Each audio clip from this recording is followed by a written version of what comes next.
Hello, welcome to my channel, and today we're going to talk about financial advisors reacts to ridiculous money advice on TikTok. Well, I'm curious to know what this video is about. I have a feeling we're going to hear some crazy advice on TikTok, which, by the way, I'm kind of disappointed that TikTok will be gone in a couple of days or tomorrow. I mean, I used to react on TikTok, and still to this day, I just hope it will come back, or a U.S. company will buy it.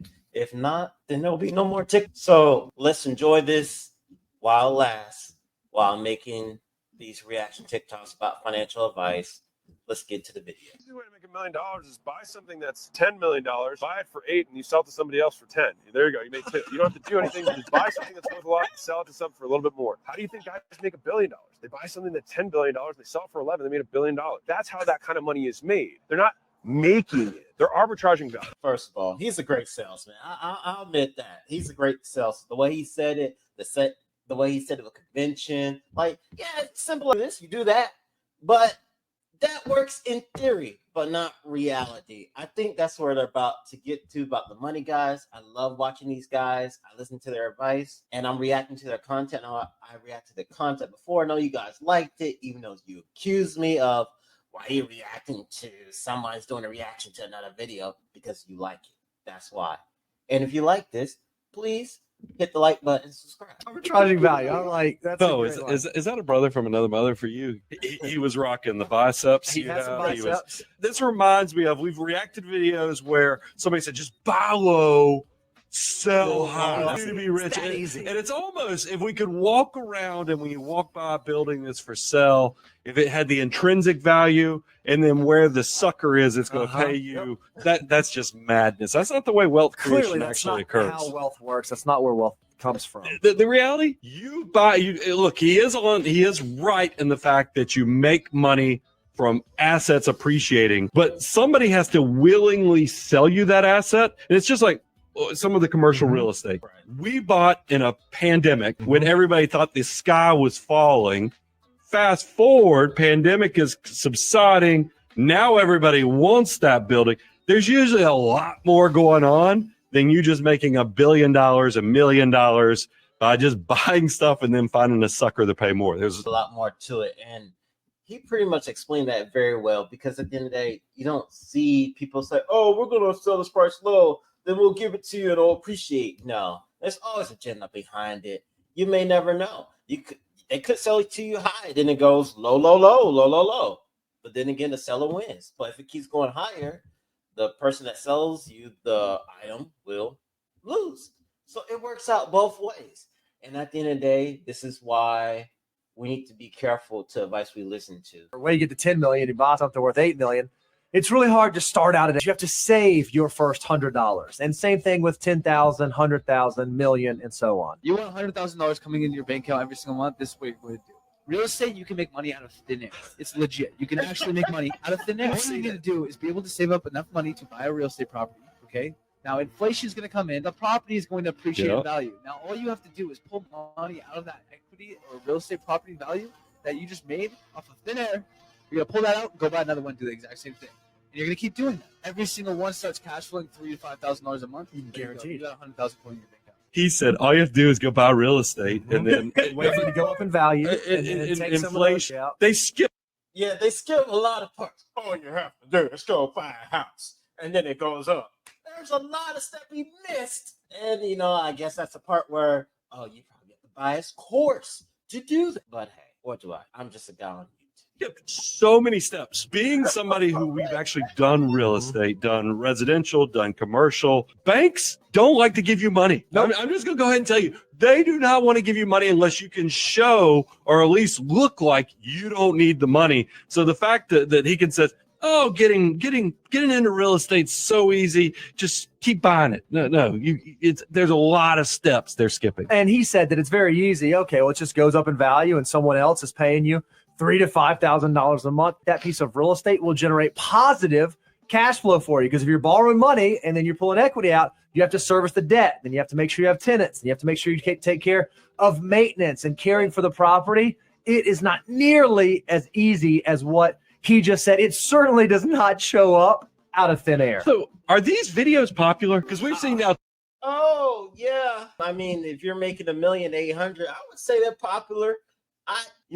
It's tough because at the end of the day, it sounds good, and they figure out a way to hack the algorithm. Which, by the way, I'm really sad that's about to leave, but hopefully a buyer will come by and we'll react to more content.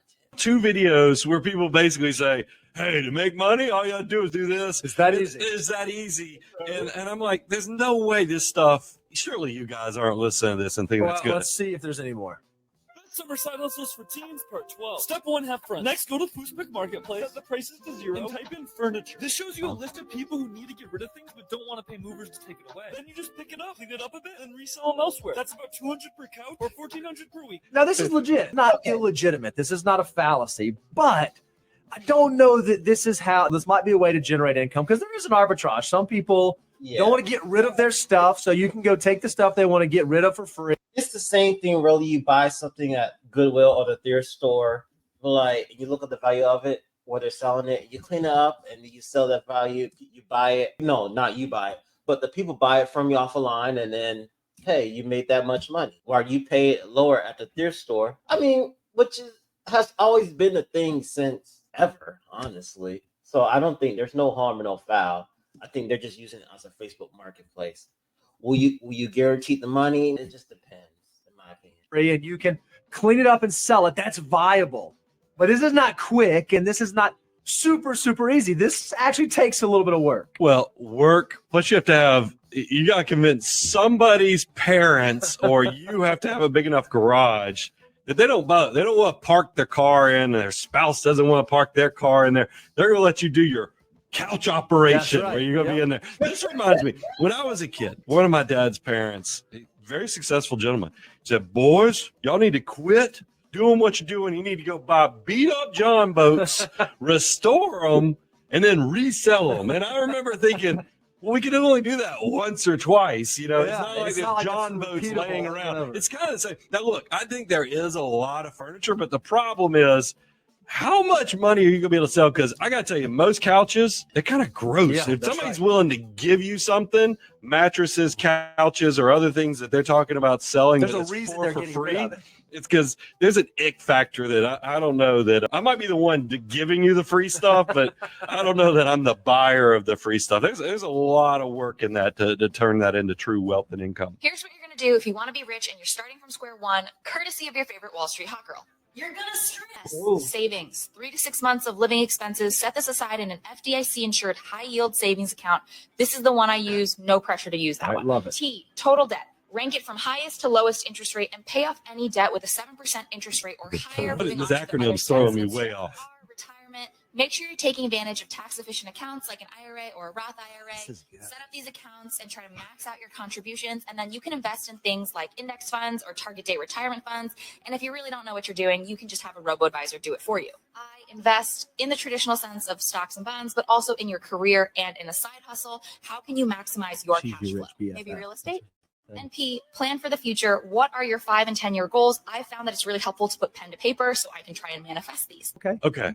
Which I personally think this is what most people need to do before they want to get into the business of buying something. I think this is good realistic advice that Vivian, the rich BFF, if I'm saying that correctly, if you're watching. But yeah, I mean, honestly, that's some good solid advice. I have no complaints about that. And I think that's what most people need to do. But are they going to do it? That depends on them. First, hot Wall Street? Your favorite Wall Street hot girl. Your favorite hot girl, hot Wall Street girl. Okay. Hot girl. By the way, it's very effective because I'm going now forever. It's burned into my eyes. Strip. And then go through that thing. So it's genius in that way. But here's what's great about what she did.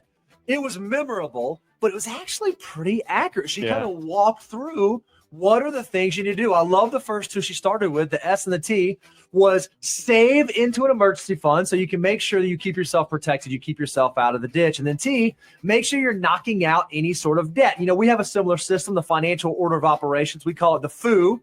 Maybe not quite as well. No, you can actually share it with your neighbors and your friends without blushing. That's right. So definitely financial order of operations. Moneyguy.com/resource. In the video right here, I know I had a blast reacting to these guys and their content and me reacting to them and the TikToks. And if you like that, hit the like button and subscribe to my channel where you have more videos like this. And pray to God, Tik will be around. And if you want me to watch this next video where I react to this financial advisor, if I agree with his advice or not, the video is going to be up here.